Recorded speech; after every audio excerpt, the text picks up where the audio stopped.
Sementara itu, sebuah kantor jasa pengiriman paket di Kabupaten Magelang, Jawa Tengah diancam dan diteror dengan bom Molotov.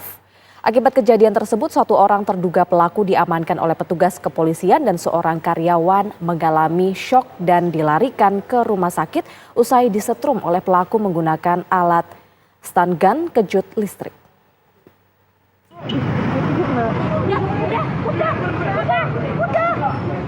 Nah ini ketangkap.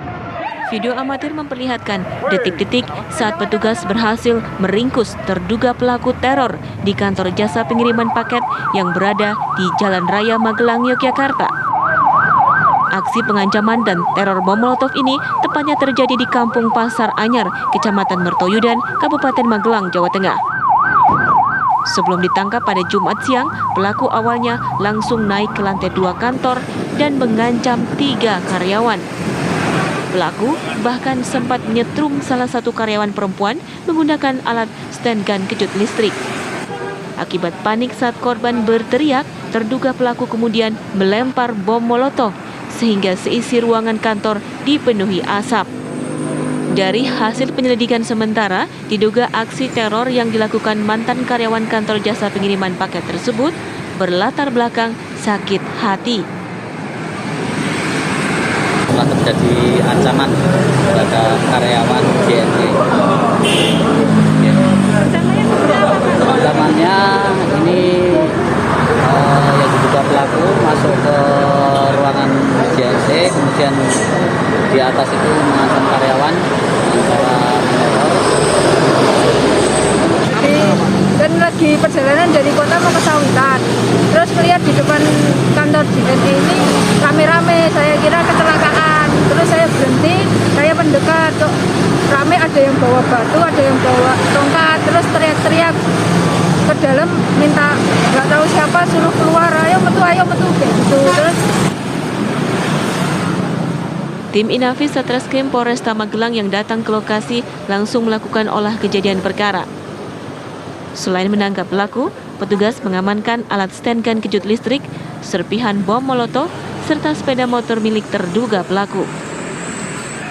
Dari Magelang, Jawa Tengah, Edi Suryana, TV One mengabarkan.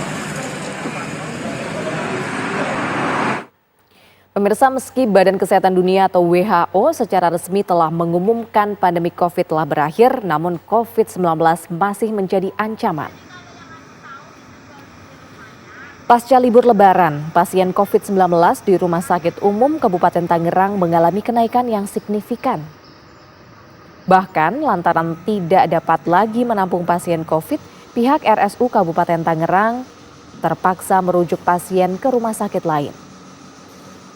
Humas RSU Kabupaten Tangerang, yakni Hilwani, mengatakan pada umumnya pasien COVID yang mengalami perawatan di rumah sakit ini memiliki penyakit penyerta atau komorbid. Dari total 10 pasien COVID-19 yang dirawat di rumah sakit ini, 1 diantaranya meninggal dunia. Berdasarkan akun resmi pemerintah Kabupaten Tangerang pada tanggal 4 Mei 2023, jumlah total pasien COVID-19 yakni sebanyak 69.170 kasus.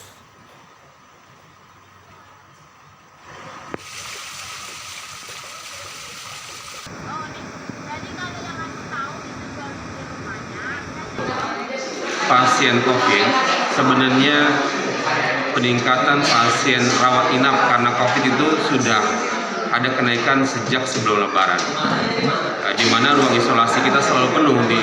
Yang sebelumnya itu di saat masa-masa tenang itu kosong, sekarang sudah terisi di ruang isolasi Indonesia yang kapasitasnya kurang lebih 10, itu sudah terisi penuh semua dengan pasien COVID.